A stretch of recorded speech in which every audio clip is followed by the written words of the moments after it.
Let's bring in Virginia GOP Chairman John Whitbeck. John, good morning. Good morning. You know, this seems to all point to yet another concern about, can we trust the FBI? Was this FISA warrant, pulled under, suspicious circumstances, under false information?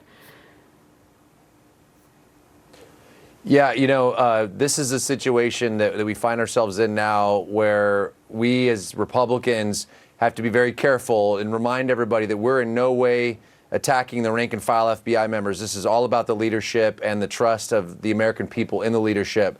But having said that, I don't think I've ever in my lifetime seen the kind of machinations that have gone on with this FBI leadership. And it's something that I'm all for releasing the Democrat memo. Let's have it out and let's talk about this, because we need to get back to the business of catching bad guys and terrorists with the FBI and not being in politics like they have been under the Obama administration. Okay, well, let's move to the other issue right now that we're facing. Obviously, that is another budget deadline, which may be moving out again. There's several different proposals. But at this point, the White House says that Congress basically has to accept its terms on immigration.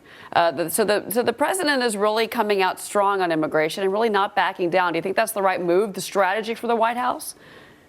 I do, 100%. I think the president has placed the Democrats in a corner, making a tremendous concession on the so-called dreamers, really gives the Democrats everything they want. And most of the president's immigration policies are very popular with the American people, and I think the Democrats would be foolish to give up this opportunity to cut a really good deal for them on immigration. It's a great deal for America overall, and I think it's time for us to move forward and get that done.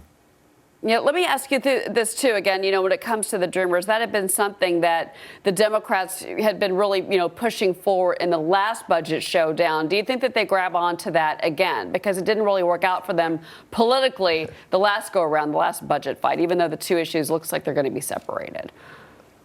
No, I don't think they do. I think that was probably one of the biggest political losses for the Democratic Party in the government shutdown. And if you look back at history, the last government shutdown being in 2013, Republicans don't generally fare well in those. But this was a disaster the Schumer shutdown was a disaster for Democrats. And I don't think they'll take a hardline position. They'll want this over as fast as they can get and to get back to focusing on the midterms, which is exactly what needs to happen for Republicans. We need to get this threat of a government shutdown behind us, pass a budget, and get back to talking about midterms, because this is something that we can hold the Senate and we can keep these seats if we focus and we get things done for the American people like we did with the tax bill. Even a 2-year budget agreement, it seems like a wonderful idea. I think the American people would like to see this figured out. John, thank you very much. We appreciate it.